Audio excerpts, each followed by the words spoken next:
Gutom daw si mama. Tinanong mo kung anong gusto. Ano nga? Ha? Ay, Nakapagbuhat ko ng lahat. nabutas? Adi mag-ano ka ng, ano, ng, ang tawag dun? Na hollow blocks. Naglalabas na lang ito. Ano? Tataasan mo lang yung ano, lagyan mo ng, ano, para mataas yung apoy. Ay, yung ano. Pero ang ginawa ko nun, kaya nakapit ka. Tinanong mo kung anong gusto. Hindi nga daw alam. Maghanap na lang ako dito sa Paitipid Delivery. Hanap ko.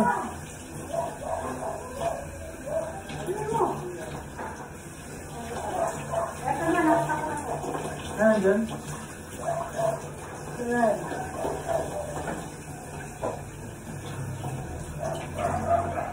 Ito kaya, bistik. Bistik na ano. Na pork. Ano yung ulam? Oo, isang tab. Itanong mo si mama. Ha? Umakyat ka doon at siyang kakain. Tanongin mo kung anong kamay niya kainin. Para hindi tayo ano. Kasi minsan hindi niya gusto. Sabi ni Amy, hindi daw masyadong linis. Hindi naman talagang linis ah. Itong tilapia. Sabi ko, linis na ba itong tilapia? Sabi ay, hindi pa po gaano. Ay, hindi naman talaga. Hindi kayo nung dapat namin lagay sa red. Kaya nga. Eh, yung pa yung pagkakabuhol ni ilang tita sa palito. Naputok ko nga yung abdo. Ang hirap na kasi pag inirap mo eh, tsaka mo yung dasan. Oo. Kaya ako pag nag-ano, yung dasan ko na ng maayos. Pwedeng diretso luto na. Ang hirap na pag-gawin. Ito eh. Ay, linisan mo pa. Akala ko lalagyan na lang ng palaman. Nagpadating na sila? Ha? Padating na? Hindi ko pa nga alam eh. Minessage ko nga eh. Diba nakahirap na mag-ihaw. Pag nabigin. May giniihaw na, tapos initin na lang pag dumating.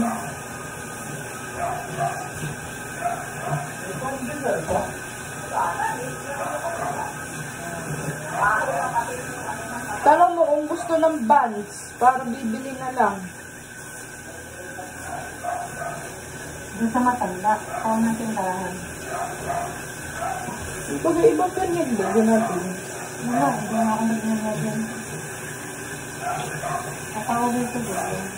Babalik pa ako. Eh, nandun pa? Oo, naayos pa yung mga katulad pa kayo na. Oh, tinanong ni Mami. Tinanong ni Mami kanina, sabi, hindi ko na nakamusta si ate. Eh, nandiyan si Sister Therese. Sabi ko, alin po? Sabi niya, tatanungin ko sana eh, kakamustahin ko yung kapatid. Sabi ko, lalabas na po ng hospital. Sabi, ay, praise the Lord. Ay, hindi ko na sinasabi. Ano sabihin? Sinabi ko lang basta lalabas na ng hospital. Hydrocephalus. Ha? Hydrocephalus, saka sa puso. Ano yun? Yung lumalaki ko sa ulo, sa utak. Tumataba yung utak? Ano daw, itutubuhan nga sa utak. Wala ko. Eh, hindi na kumalis talaga kasi hindi na kami kumayan. Ano, oxygen? Kasi wala din naman daw mangyari. Tinanong namin kung ay ano po ang magiging pagka po natubuhan yan. Ang sabi na ng doktor kami, yan po hindi namin nasasabi. Talaga po sa totoo laan. Eh, doon na po talaga ang punta na gagastos lang po kayo ng gagastos.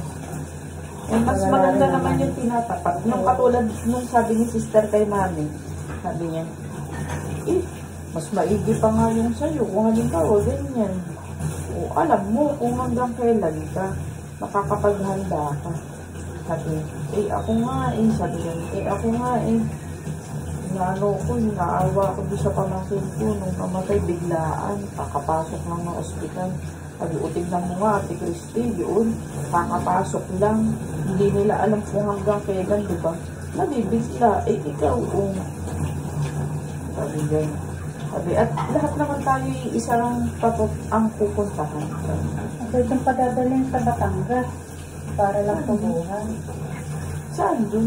Hindi ko nga ako saan sa Batangas. At yun ay schedule tayo, maghahanap ako sinong ospital ang tatanggap. Kung mayaman yan, kung mayaman yan mo may pera yun. Ito ako mayaman lang, bakit ang hindi ko yan?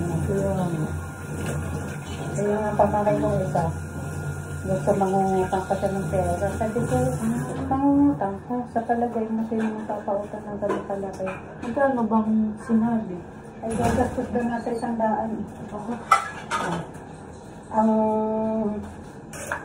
Ang ICU ay 40,000. Ang isang ICU pala ang yun. Oh, ganun talaga mga Tapos isip. ilang araw, hindi ka naman tatanggapin ng wala kang dalaman lang, wala kang ibibigay na agad na pera. Oo. Kasi private yun eh. Hindi deposit ka. Kaya sabi ko, tatanungin niyo, iuwi ko na lang yan. Kayo. Eh talagang, siyempre pinaglalaban Dapat naman sila. nila eh. O, dapat sila ang magdidesisyon sa totoo lang. Ang hirap yan. Pagka ikaw nagdesisyon. Pinagsabihan nga, kinausap namin maigi yung anak na panganay at yung anak na panganay ang talagang parang hasing-hasi siyang mangutang para lang ma-survive yung sa Batangas pa mag-ano. Pinaliwanagan ng kaninilagan namin. Hanggang saan na-convince na din na umagig na din lang. Kasi, sige ka pumunta sa doktor, tanungin mo kung anong hindi ko pwedeng 50-50, wala daw 50-50 na, wala nang 20-30, ganun. Diretso na. Diretsuhan na agad na sinabi ng doktor na Ano na gano'n. yung magot pa ng ilang ano. Bagay walang yun. Mala kung halimbawa sabihin lang nilang ganun o ano. Basta ituloy lang kung ano yung mga bawal. Hindi rin naman nakakakain. Sa Hotmatlin lang kinakakain. Naka-NGT na? Hindi lang. Hindi naman bumubuka yung bibig para na. Lagi Nakakausap. hindi na siya nag-uusap, hindi na rin siya nagmumulat. Nagmulat lang nung taglit na taglit lang.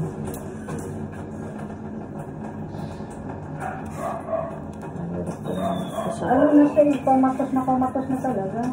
Koma na ano pagka gano'n na. Ano yung kapatid mo, ate lang? Oo. Nakomatos. Lalabas na nga namin, tinapat na nga kami ng testo. Nakatay na lang sa bahay. Pero kami na oxygen. Nangiram kami na oxygen para naman kahit nasa bahay. Oo. Yung suporta na. Aray ko po kami na. Sakit. Eh, ang pakarga ng oxygen ay nasa 1.3.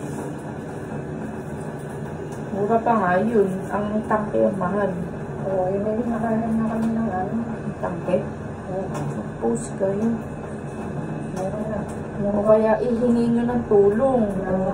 Lalo na ngayon, mag-election. Pag Kaya nga marami naman, ngayon naman na nag-post na nga kami, marami nang nag-ano. Maraming po may tumutulong. oxygen, may po. Hindi kayo ng ito. Lalakari pa nga yun. Siyempre marami pa yung gamot na kailangan ipantutulog naman sila sa swero yung gamot. Hindi naman nabibili ng bibili. Kailangan bago kami lumabas ay may mga gamot na parang ito.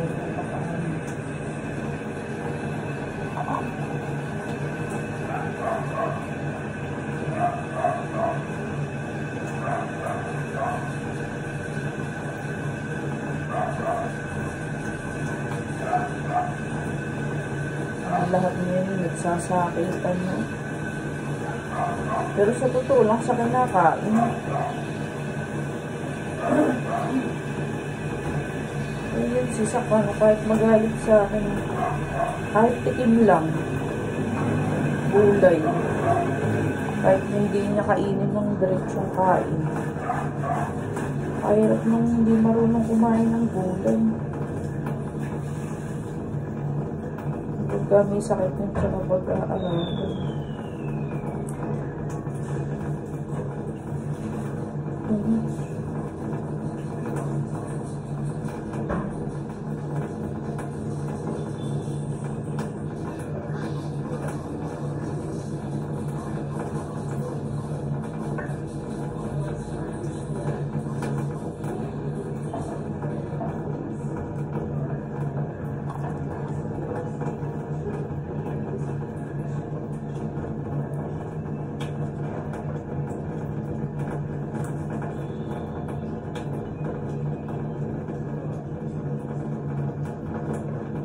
Hindi babalik ka dun ngayon. Kakantayin ko na yung pagkakas. Ngayong gabi rin naman may lalabas. Hindi alam pagka nakakasip na lang makakasip. Pero libre naman dyan, di ba? Saan? Doon sa ospital na yan. Hindi naman. May bayad din yung kwarto? Ay, hindi. Yung sa ano. Ewan ko, may babayaran ko eh. Kasi hindi naman lahat ay maiyaan ko sa ano.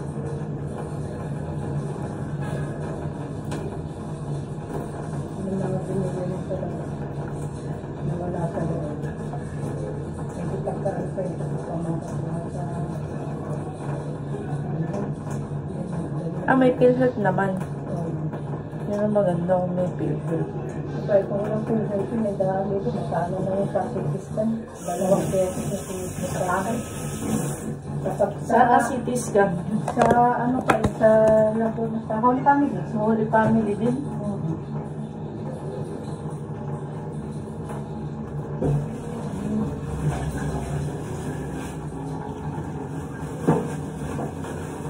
No, sa inyo.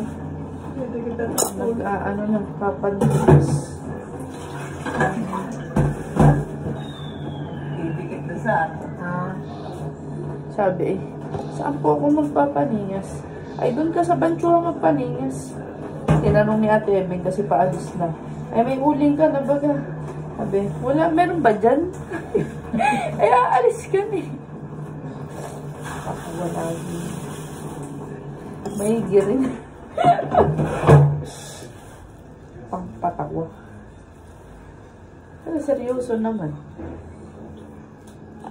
Seryoso tanong.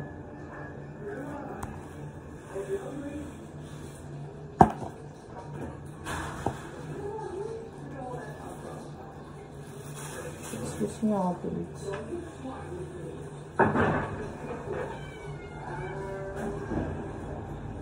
Ano kasi may Papagitaw na malamang sa kulungan ng aso. Bakit hindi ko sa kubo? Wala na tao sa kubo. Wala na tao. Wala na yung ato sa kubo ah. doon? Sa ano? Dito sa kulungan. Aba, Ay, hindi lang ito. Naulan sa kubo. kung kailan naman... Sabihin kung kailan naman ano, tsaka naman ano. Kung kailan naman wala ng aso.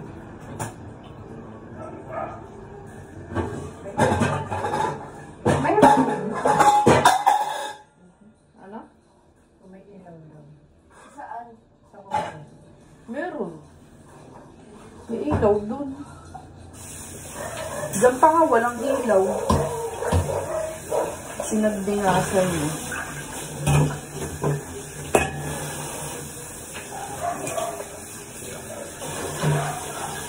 Saat ng balakang ko ba?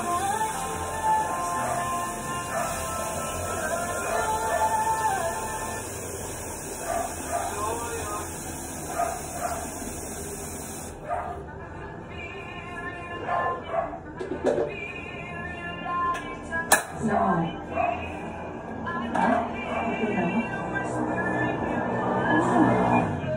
Pwede naman. Baka naman lang. Pero mataba siya ah. Mataba naman ano. O, namayat na yan. Payat na siya. Hindi ko makita. Dry na yung ano nito. Katawan. Pero may gagala na yung katawan. Hindi na yun. Ito lang. Ito yung unang dala namin sa kanya. Hindi tsaka oxygen niya. Nakakaawa lang bagay ganun yung mga sakit.